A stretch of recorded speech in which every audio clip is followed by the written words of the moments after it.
Los hermanos Karamazov por Fyodor Dostoyevsky, parte 258.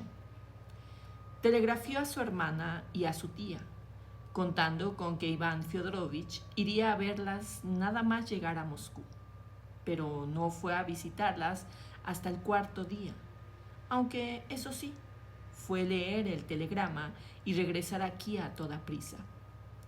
Una vez aquí, a quien primero vio fue a Alyosha.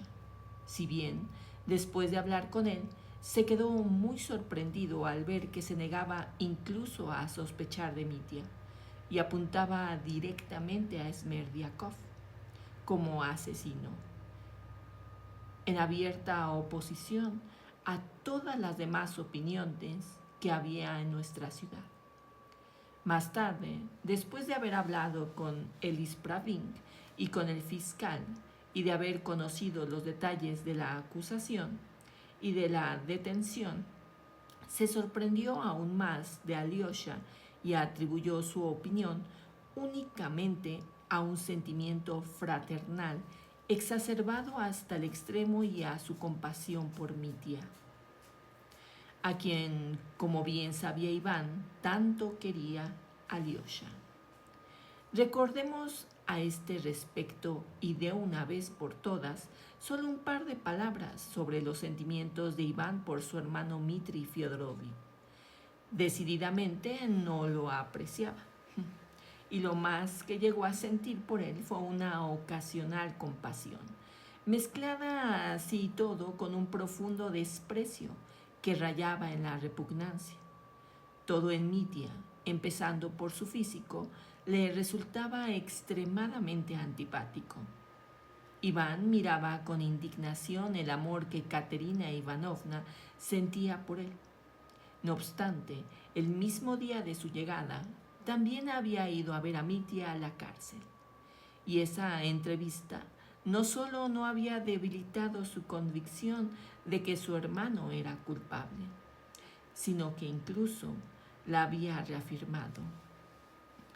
En esa ocasión encontró a Mitya muy intranquilo, presa de una agitación enfermiza. Este se mostró muy locuaz, pero distraído y disperso. Hablaba con mucha brusquedad. Acusaba a Smerdyakov y no hacía más que confundirse. Se refería continuamente a los 3,000 rublos que el difunto le había robado. Ese dinero era mío, aseguraba Mitya, aunque se lo hubiese robado. Habría estado en mi derecho. Apenas discutía los indicios que había contra él y sí, interpretaba de hecho a su favor. Lo hacía una vez, de manera inconsciente y absurda, como si no pretendiera justificarse ni ante Iván ni ante nadie. Al contrario, se enfadaba, despreciaba con orgullo las acusaciones, insultaba y se ponía hecho una furia. Se limitaba a burlarse desdeñosamente del testimonio de Grigori relativo a la puerta abierta y aseguraba que la había abierto el diablo. Pero era incapaz de ofrecer una explicación coherente de este hecho. Incluso se las arregló para ofender a Iván Fyodorovich en aquella primera entrevista, diciéndole abruptamente que quienes sostienen que todo está permitido no eran los más indicados para sospechar de él y someterlo a un interrogatorio. En general, en aquella ocasión se mostró muy poco amigable con su hermano. Justo después de esa entrevista con Mitya, Iván Fyodorovich se dirigió a ver a Smerdyakov.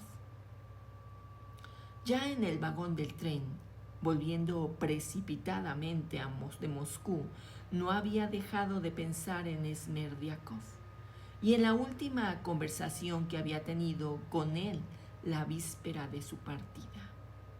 Había muchas cosas que le desconcertaban, muchas que le parecían sospechosas, pero al prestar declaración ante el juez de instrucción, Iván Fyodorovich No había mencionado aquella conversación y por el momento seguía sin hacerlo. Lo había aplazado todo hasta entrevistarse con Smerdiakov. En aquellos momentos, este se hallaba ingresado en el hospital local. El doctor Herzenstube y el doctor Barvinsky, que recibió a Iván Fyodorovich en el hospital, aseguraron con rotundidad ante las reiteradas preguntas de este que la crisis del mal caduco de Smerdiakov no admitía dudas e incluso se extrañaron de que les preguntase si podía haber estado fingiendo el día de la catástrofe. Le dieron a entender que el ataque se había salido de lo corriente, prolongándose y repitiéndose a lo largo de varios días, de modo que la vida del paciente había corrido un grave problema, un grave peligro, y sólo entonces, después de las medidas adoptadas, podía afirmarse con rotundidad que el enfermo saldría adelante, si bien era muy posible, añadió el doctor Herzenstube, que las facultades quedaran un tanto perturbadas, si no de por vida, sí por un largo periodo. A la apremiante pregunta de Iván Fyodorovich, que deseaba saber si en aquellos momentos estaba loco, la respuesta fue: no lo está en toda la extensión de la palabra, pero se aprecian determinadas anomalías. Iván Fyodorovich se propuso comprobar por sí mismo qué clase de anomalías eran aquellas. En el hospital, enseguida le permitieron visitarlo. Smerdiakov se encontraba en una dependencia aparte, acostado en un camastro, justo al lado en otro camastro. Yacía un menestral de la ciudad, casi en las últimas, todo hinchado por la hidropesia, que parecía abocado a morir en 1 o 2 días. No podía suponer ningún obstáculo en su conversación. Smerdiakov puso cara recelosa al ver a Iván Fyodorovich, y al principio se le notaba un tanto intimidado. Esa impresión al menos le produjo a Iván Fyodorovich, pero apenas fue un instante. El resto del tiempo, por el contrario, más bien le sorprendió la tranquilidad de Smerdiakov. A Iván Fyodorovich le bastó una mirada para convencerse plenamente de que Smerdiakov estaba en verdad muy enfermo. Se encontraba muy débil, muy débil. Hablaba despacio y como si tuviera problemas para mover la lengua. Estaba muy flaco y amarillo. En los 20 minutos de entrevista no hizo más que quejarse del dolor de cabeza y de molestias en todos los miembros. Su seco rostro de Skopets parecía haberse vuelto muy pequeño. Se le alborotaba el pelo sobre las sienes y en lugar de tupé tenía un fino mechón de escasos cabellos. Pero el ojo izquierdo, entornado y como apuntando a algo, traicionaba a Smerdiakov de siempre. Da gusto hablar con una persona inteligente, recordó de inmediato Iván Fyodorovich. Se sentó en un taburete a los pies del camastro. Smerdiakov cambió de postura penosamente, pero no quiso iniciar la conversación. Callaba y ya no parecía mirar con mucha curiosidad. ¿Puedes hablar conmigo?, preguntó Iván Fyodorovich. No voy a cansarte mucho. Claro que puedo, señor, musitó Smerdiakov con voz débil.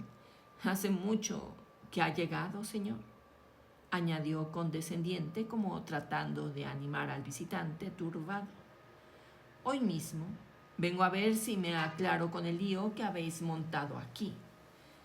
Smerdiakov suspiró. ¿A qué vienen esos suspiros? Como si no lo supieras, le soltó sin rodeos Iván Fyodorovich. Smerdiakov estuvo un rato en profundo silencio. ¿Cómo no